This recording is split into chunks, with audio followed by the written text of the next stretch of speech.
국민의힘 장동혁 대표입니다. 이렇게 관세 분야, 안보 분야 팩트시트 발표에 이어서요.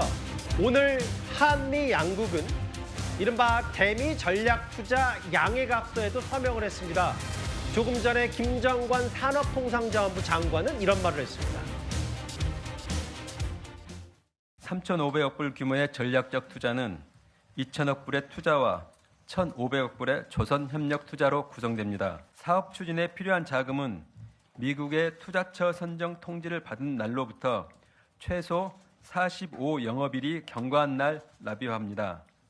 우리가 미국의 투자금 납입 요청을 이행하지 못하면 미국은 우리가 미납한 투자 금액을 채울 때까지 우리가 받을 이자를 대신 수취하게 되며 관세가 인상될 수도 있습니다. 3,500억 달러 규모의 이 대미 투자금, 우리가 매년 이자 받고 해서 외환보유고로 200억 불 이상 가능하다라고 얘기했는데 이런 부분일 거예요. 저 김기웅 대변인님. 아까 김정관 장관이 얘기한 것 중에 물론 뭐 양해각서니까 좀 더 들여다봐야 되겠지만 투자 결정, 수익 모두 미국이 주도하고 만약에 한국이 45일 이후에 납입하는 걸 어겼을 때는 다시 관세 협상할 수 있다는 취지의 얘기를 산업장관이 하더라고요. 그러니까 쉽게 말해서 우리가 매해 200억 달러씩 주지 못하면 미국이 수틀리면 관세 협상 다시 하자. 그래서 지금 자동차 관련해서 15% 내린다고 했는데 이게 25가 될 수도 있고 반도체 관련해서 다른 나라에 비해서 불이익을 주지 않는다고 하는데 고율의 관세를 때릴 수 있는 겁니다. 그래서 저희가 볼 때는 너무로 일방적이라는 거죠. 처음에 이재명 정부에서 관세 관련해서 뭐라고 했냐면 트럼프 대통령과 이재명 대통령 만났을 때 합의서가 필요 없을 정도로 협상이 잘 됐다 얘기를 했고요.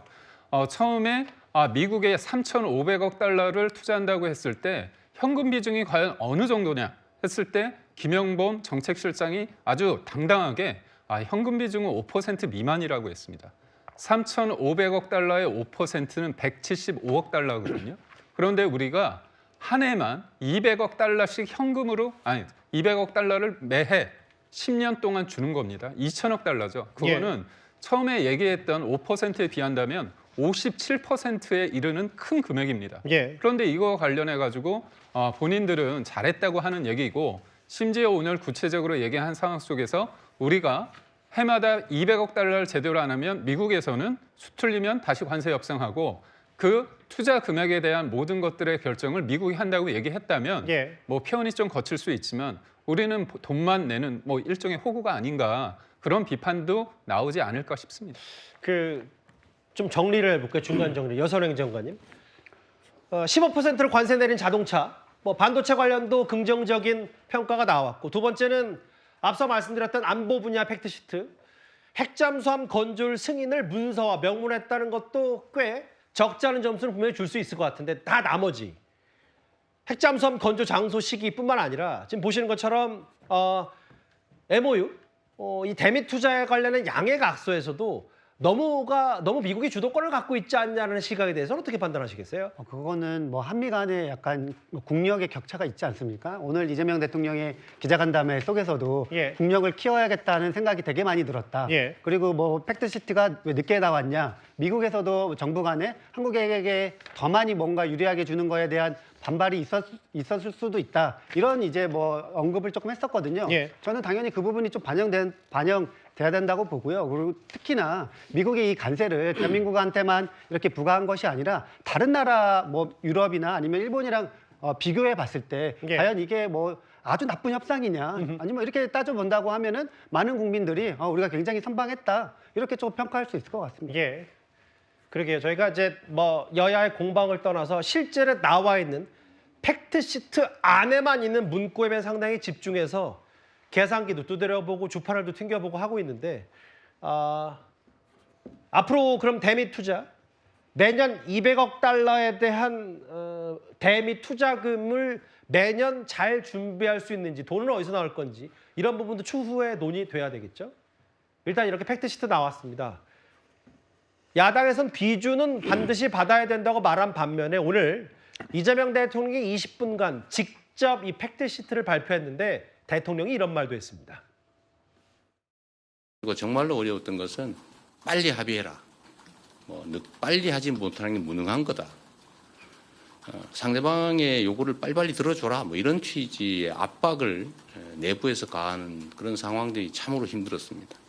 정쟁의 대상으로 삼아서 국익에 반하는 합의를 강제하거나 또는 실패하기를 기다려서 공격을 하겠다는 심사처럼 느껴지는 그런 내부적인 부당한 압력은 참 없었으면 좋겠다는 생각이 들었습니다. 제가 미국하고 협상하면서 가장 많이 들었던 말이 뭐냐 하면 이건 우리 의회에서 못 받아들여. 아예 생각하지도 마. 이런 얘기를 제일 많이 들었거든요. 우리 국회의 비준 동의권이라는 거는 사실은 우리 정부에 있어서는 하나의 중요한 레버리지인 겁니다. 거꾸로 우리 정부가 국회에 와서 그냥 여러 가지 비난이 일고 이런 걸 보여줘야 한국은 협상을 해도 결국 국회를 가야 되기 때문에 한국 국민들이 못 받아들이는 건 협상을 해도 소용이 없겠구나 하고 우리가 협상의 레버리지가 생기는 거지 왜 이런 식으로 하는지 저는 이거는 국익을 해치는 일이라고 저는 생각합니다. 오늘 오전에 이제 안보실장, 정책실장들 비롯해서 발표를 했지만 대통령이 직접 나섰거든요. 오늘 팩트시트 발표. 이런 얘기를 했어요. 버티기도 힘든데 자꾸 발목 잡고 빨리 못하면 무능한 거냐. 내부 압박이 힘들었다.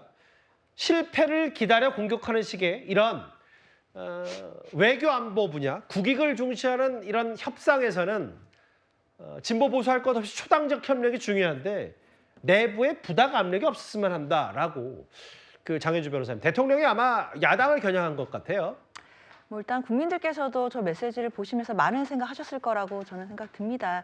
사실 이 협상이 정말 어려운 협상이었던 것은 모든 분들이 인정하실 것 같아요. 특히 야당에서도 트럼프 대통령을 상대로 해서 관세 협상 그리고 안보와 관련된 여러 가지 요구사항을 제시하고 국익을 챙긴다는 것이 얼마나 어려운 일일지 이 부분은 다 동의하실 거라고 생각합니다. 예. 그 과정에서 사실 대통령으로서 그리고 국익을 가장 우선시에 놓고 실용 외교를 하겠다라고 국민들께 약속을 드렸던 대통령으로서 얼마나 심리적으로 중압감도 많고 압박감도 많았을지 그런 부분들에 대한 저는 소회가 나온 거라고 생각이 들고요. 예. 특히 우리가 가진 최고의 무기가 버티기였다라는 취지의 이야기는 좀 마음에 많이 남습니다. 사실 이번 협상 자체가 우리가 뭔가를 얻기 위해서 적극적으로 먼저 선제적으로 하는 협상이 아니라 사실 강대국에서 먼저 요구를 하는 협상에 대응을 하는 것이었고 어쩌면 비자발적으로 이 협상에 응해야만 되는 이런 상황이었다라고 한다면 예. 사실상 버티기를 하면서 우리의 국익을 계속 방어해야 되는 입장이 있었음에도 사실상 야당에서는 무리한 좀 정치적인 공세가 있었던 것도 좀 분명해 보이고요. 예. 특히 그동안 협상을 해오니까 왜 결과가 나오지 않느냐 또는 팩트시트가 왜 빨리 안 나오냐 이렇게 다그쳤던 모습들이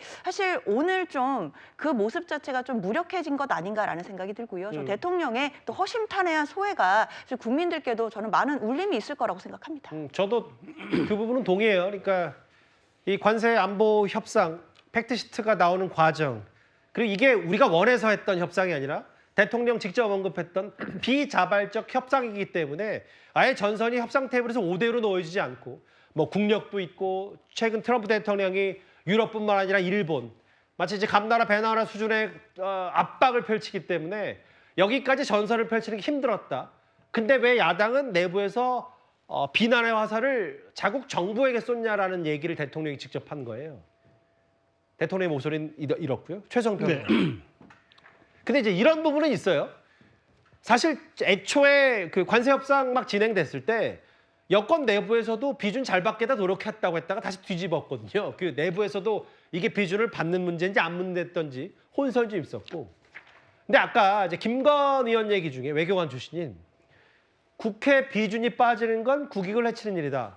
그러니까 우리가 협상 테이블에 앉았을 때 우리 의회가 내가 이렇게 협상 테이블에서 이렇게 많이 뺏겨가면 우리 의회가 날 승인해주지 않고 허용하지 않는다라는 것도 일종의 협상 지렛대라고 그렇죠. 표현을 했는데 네.